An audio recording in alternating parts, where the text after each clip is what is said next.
ഇലക്ഷനൊക്കെ ഇങ്ങനെ കഴിഞ്ഞിട്ടിരിക്കുന്ന സമയമല്ലേ, ചില രാഷ്ട്രീയക്കാരെ കുറിച്ചൊക്കെ ചെറുതായിട്ടൊന്ന് ചിന്തിക്കുമ്പോൾ എനിക്ക് സഹാനുഭൂതി സങ്കടമൊക്കെ വരും. അതിനകത്ത് പലപ്പോഴും നമ്മുടെ ഒരു പരാജയം എന്ന് പറയുന്നത് കഴിവുള്ളവരെ, അർഹതയുള്ളവരെ, അല്ലെങ്കിൽ സ്വന്തം അഭിപ്രായം നട്ടല് നിവർത്തി നിർഭയമായിട്ട് പറയാൻ കഴിവുള്ളവരെ, നമ്മുടെ നാടിന് ആവശ്യമുള്ളവരൊന്നും പലപ്പോഴും നമ്മൾ പലർക്കും തിരഞ്ഞെടുക്കാൻ കഴിയില്ല.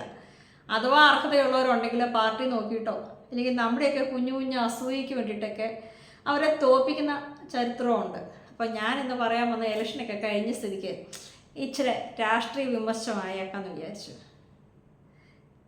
പലപ്പോഴും ഈ രാഷ്ട്രീയത്തിൽ ഇറങ്ങുന്ന പണ്ട് കാലത്തെ സ്ത്രീകൾക്കൊന്നും വോട്ടവകാശം ഇല്ലായിരുന്നു. കാരണം സ്ത്രീയുടെ വോട്ട് എന്ന് പറയുന്നത് പുരുഷൻ്റെ തീരുമാനം അല്ലെങ്കിൽ ഭർത്താവിൻ്റെ ആങ്ങളമാരുടെയൊക്കെ തീരുമാനം. അതുകൊണ്ട് സ്ത്രീക്ക് വോട്ട് കൊടുക്കണ്ട, വോട്ടവകാശം കൊടുക്കണ്ട, ഇവർക്ക് സ്വന്തമായ ചിന്താശേഷി ഇല്ല എന്ന് തന്നെ വിചാരിച്ചിരുന്ന ഒരു കാലഘട്ടത്തിൽ നിന്നാണ് ഇപ്പോൾ പെണ്ണുങ്ങൾക്ക് വോട്ടവകാശമൊക്കെ വന്നത്. പക്ഷേ ഈ രാഷ്ട്രീയത്തിലേക്ക് വരുന്ന പല പെണ്ണുങ്ങളും യാതൊരു കഴിവുമില്ല, ഏതെങ്കിലുമൊക്കെ പാർട്ടിയിലെ ആണുങ്ങൾ പറയുന്ന അതുപോലെ അനുസരിക്കുന്ന പൊട്ടിക്കാളികളാണ്.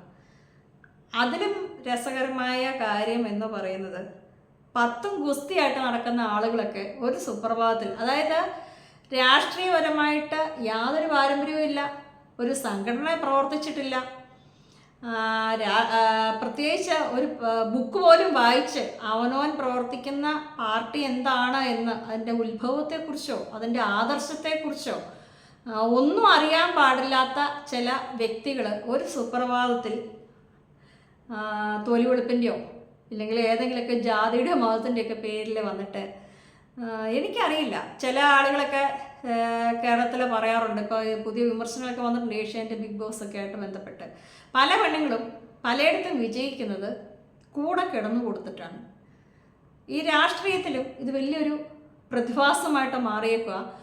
അതായത് നമുക്ക് കേരളത്തിലെ കോൺഗ്രസ്സിലെ ചില പാരമ്പര്യം പണ്ടുകാലം മുതലുള്ളൊരു നേതാക്കന്മാരുടെ ഒന്നും പറയേണ്ട കാര്യമില്ല. പല അന്തരിച്ച നേതാക്കന്മാർ അല്ലെങ്കിൽ ചില മുഖ്യമന്ത്രികളൊക്കെ മരണപ്പെട്ടതിന് ശേഷം മറ്റ് ചില സ്ത്രീകളൊന്നും രാഷ്ട്രീയത്തിൽ നിന്ന് തന്നെ നിർത്തിപ്പോയി വീട്ടിൽ കയറിയിരിപ്പുണ്ട്. കാരണം അവരെ താങ്ങാനുള്ള ആൾക്കാരില്ലെന്നായിപ്പോയി.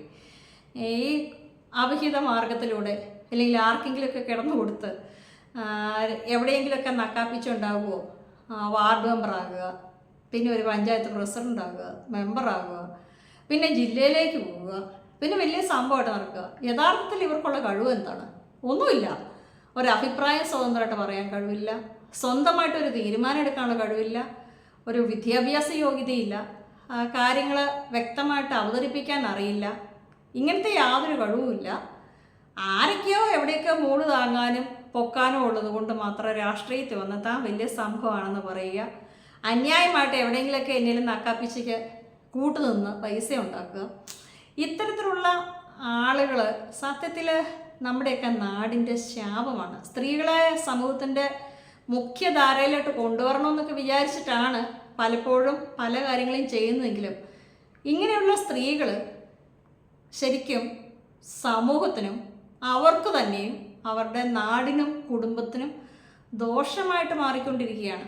അപ്പോൾ നമ്മൾ ഒരാൾക്ക് വോട്ട് ചെയ്യുന്നതിന് മുന്നേ ആ ആളുടെ പശ്ചാത്തലം എന്താണ്, രാഷ്ട്രീയപരമായിട്ട് വല്ല പ്രവർത്തിച്ച് പരിചയമുണ്ടോ, ആളുകളെ മീറ്റ് ചെയ്ത് പരിചയമുണ്ടോ, ഇല്ലെങ്കിൽ അവർക്ക് അവർ വിശ്വസിക്കുന്ന രാഷ്ട്രീയ പാർട്ടി ഏത് തന്നെ ആയിക്കോട്ടെ, കോൺഗ്രസ്സോ കമ്മ്യൂണിസ്റ്റോ BJP എന്തെങ്കിലുമോട്ടെ, ആ പാർട്ടിയെക്കുറിച്ച് അതിൻ്റെ അടിസ്ഥാന തത്വങ്ങളെക്കുറിച്ച് എന്തെങ്കിലുമൊക്കെ ബോധമുണ്ടോ? ഈ വ്യക്തിയുടെ ലക്ഷ്യം എന്താണ്? രാഷ്ട്രീയത്തിൽ വരുമ്പം തുട്ടുണ്ടാക്കലാണോ, നാട്ടുകാരെ സേവിക്കലാണോ, അതോ ഈ വ്യക്തിക്ക് അടിസ്ഥാനപരമായിട്ട് എന്തെങ്കിലും നന്മയുണ്ടോ, അതോ അസൂയയും എങ്ങനെയും ആരെയും പറ്റിച്ച് 10 രൂപ ഉണ്ടാക്കി എൻ്റെ പോക്കറ്റിൽ ഇടണം, എനിക്കൊന്ന് ആൾ കളിക്കണം എന്നൊക്കെയുള്ള ലക്ഷ്യങ്ങളാണോ ഉള്ളത് എന്നൊക്കെ നമ്മൾ മനസ്സിലാക്കണം. പലപ്പോഴും പലരും ഒരു സ്ഥാനമാനത്തിന് വേണ്ടിയിട്ട് അല്ലെങ്കിൽ 2 കൊല്ലത്തെ 3 കൊല്ലത്തെ 5 കൊല്ലത്തെ ഒരു സ്ഥാനം കിട്ടുന്നതിനായിട്ട് അർഹതപ്പെട്ടയാളെ പുറകിൽ നിന്ന് കുത്തി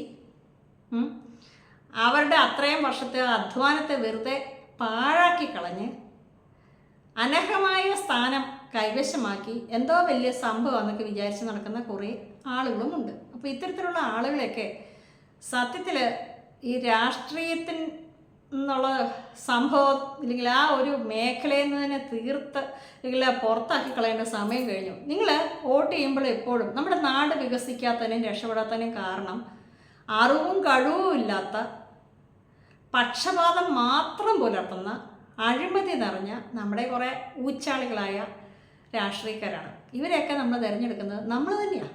അപ്പം നമ്മുടെ നാട് നന്നാവുന്നില്ല, പ്രശ്നമാണ്, വിലക്കയറ്റമാണ്, ആ പ്രശ്നം നാട്ടിലുണ്ടായി, ഇവിടെ ഈ പഞ്ചായത്തിൽ ഇന്ന പ്രശ്നം ഉണ്ടായി എന്നൊക്കെ പറയുമ്പോൾ നമ്മൾ ആദ്യമേ മനസ്സിലാക്കേണ്ടത് നമ്മൾ തന്നെ വിവരമില്ലാത്ത, വിദ്യാഭ്യാസമില്ലാത്ത, നിലപാടില്ലാത്ത വ്യക്തിയെ തിരഞ്ഞെടുക്കുന്നു എന്നുള്ളതാണ്. അപ്പോൾ എന്തായാലും കേരളത്തിൽ അല്ലെങ്കിൽ മലയാളികളുടെ പൊതു സ്വഭാവത്തിലോ അല്ലെങ്കിൽ ഇന്ത്യയിലുള്ള ആളുകളുടെ സ്വഭാവത്തിനൊന്നും മാറ്റം വരാൻ പോകുന്നില്ല. ആരൊക്കെ ഉപദേശിച്ചു കൊടുത്താലും എന്തൊക്കെ പറഞ്ഞാലും അവരാരുടെയും തൊലിവെളുപ്പ് നോക്കിയോ കുടുംബപ്പേര് നോക്കിയോ അല്ലെങ്കിൽ ഏതെങ്കിലും പാർട്ടി നോക്കിയോ എന്താണ് ആൽഫബറ്റ്സ് തികച്ചെഴുതാൻ അറിയത്തില്ലാത്ത സാധനങ്ങളൊക്കെ പിടിച്ച് കസേര കൊണ്ടുവരുത്തും. ഇതാണ് ഓരോ നാടിൻ്റെയും ശാപം. അതുകൊണ്ട് തന്നെ അവരെടുക്കുന്ന തെറ്റായ തീരുമാനങ്ങൾ, അഴിമതി, സ്വജന പക്ഷപാതം, ഇതൊക്കെ സ്വന്തം വീട്ടിൽ കീശ വീർപ്പിക്കുക, താൻ വലിയ സംഭവം എന്നോർത്ത് വണ്ടികളിൽ പറന്ന് ഓടിയടി നടിക്കുക, ഇങ്ങനെയൊക്കെ സംഭവങ്ങൾ നടന്നുകൊണ്ടേയിരിക്കും. ഇത് ആവർത്തിക്കാനുള്ളതാണ്. അതുകൊണ്ട് എനിക്കിത്രേ പറയാനുള്ളൂ.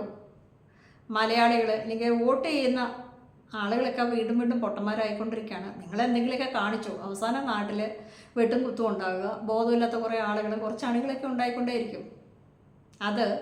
അതിൻ്റെ ഉത്തരവാദി നമ്മളെപ്പോലുള്ളവർ മാത്രമാണ്. ഇപ്പോൾ ഇലക്ഷനൊക്കെ കഴിഞ്ഞ സ്ഥിതിക്ക് ഇത് കൂട്ട് ഊളകളെ എല്ലാ വർഷവും 5 വർഷം കൂടുമ്പം പുതിയത് നമ്മൾ തന്നെ പൈസ മുടക്കി എവിടെയെങ്കിലുമൊക്കെ നിർത്തുന്നു, നമ്മൾ തന്നെ വോട്ട് ചെയ്യിപ്പിക്കുന്നു. ഇവരോടൊക്കെ സത്യത്തിൽ സഹതാപമാണോ പുച്ഛമാണോ എന്ന് ചോദിച്ചു കഴിഞ്ഞാൽ പുച്ഛം മാത്രമേ ഉള്ളൂ. സഹതാപം പോലും എനിക്ക് തോന്നുന്നില്ല.